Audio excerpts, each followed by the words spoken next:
ফরিদপুরে ২৭টি ভূমি সেবা সহায়তা কেন্দ্র উদ্বোধন। ফরিদপুর থেকে মনিরুজ্জামান মনিরের পাঠানো তথ্যচিত্রে দেখুন বিস্তারিত। ফরিদপুরের সাধারণ জনগণের দোরগোড়ায় ভূমি সংক্রান্ত সেবা পৌঁছে দিতে এবং হয়রানি কমাতে একযোগে ২৭টি ভূমি সেবা সহায়তা কেন্দ্র উদ্বোধন করা হয়েছে।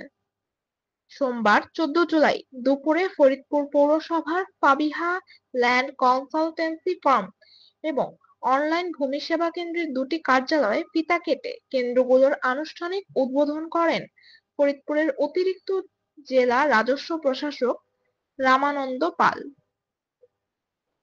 এ সময় আরো উপস্থিত ছিলেন সদর উপজেলা নির্বাহী কর্মকর্তা ইশরাত জাহান, সহকারী ভূমি কমিশনার মোহাম্মদ শফিকুল ইসলাম, ফরিদপুর প্রেস ক্লাবের সাধারণ সম্পাদক মাহবুব পিয়াল, অবসরপ্রাপ্ত ভূমি সহকারী কর্মকর্তা উত্তম কুমার দত্ত সহ অন্যান্য কর্মকর্তাবৃন্দ। এই উদ্বোধনের মধ্য দিয়ে ফরিদপুর সদর সহ জেলার বিভিন্ন উপজেলায় মোট ২৭টি ভূমি সেবা সহায়তা কেন্দ্র আনুষ্ঠানিকভাবে কার্যক্রম শুরু করেছে। উদ্বোধনী অনুষ্ঠানে অতিরিক্ত জেলা রাজস্ব প্রশাসক রামানন্দ পাল জানান, সরকারিভাবে ২৭টি ভূমি সেবা সহায়তা কেন্দ্র চালু করেছি। এই সহায়তা কেন্দ্রগুলোর মাধ্যমে আমাদের সরকার নির্ধারিত ফি প্রদান সাপেক্ষে আমাদের ফরিদপুরবাসী সরকারি সেবাগুলো গ্রহণ করতে পারবেন। বিশেষ করে আমাদের ভূমি অনলাইন, ভূমি উন্নয়ন কর প্রদান, তারপর নামজারি সহ এই ধরনের আমাদের ৪-৫টি সেবা রয়েছে, যেগুলো এই সকল সহায়তা কেন্দ্র থেকে আমাদের ফরিদপুরের জনগণ এই সেবাটি নিতে পারবেন।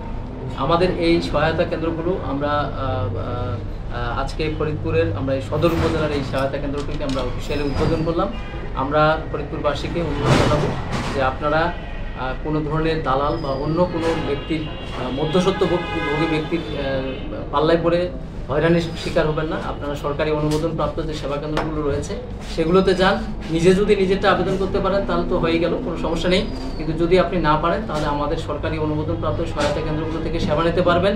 আপনারা আমাদের এসিডেন্ট, আমাদের ইউনো এবং আমাদের যে উপজেলা ইউনিয়ন পর্যায়ে যে ইউনিয়ন ভূমি সহকারী কর্মকর্তা আছে সেখান থেকেও আপনারা সেবা গ্রহণ করতে পারবেন। মাধ্যমে ভূমি উন্নয়ন কর, নামজারি, খতিয়ান, মৌজা, ম্যাপ, কবুলিয়ত ফর্ম পূরণ সহ লিজ নবায়নের আবেদন, পরিত্যক্ত বা অর্পিত সম্পত্তি সংক্রান্ত আবেদন, কেসের কাগজাদি আপলোড ও দাখিল সহ ১৩টি সরকারি ভূমি সেবা এক জায়গায় পাওয়া যাবে। তিনি আরো বলেন, সরকার নির্ধারিত ফিতে এসব সেবা গ্রহণ করা যাবে এবং এতে হয়রানি ও ভোগান্তি কমে আসবে বলে আশা করা যাচ্ছে। ভোরের সময় ফরিদপুর।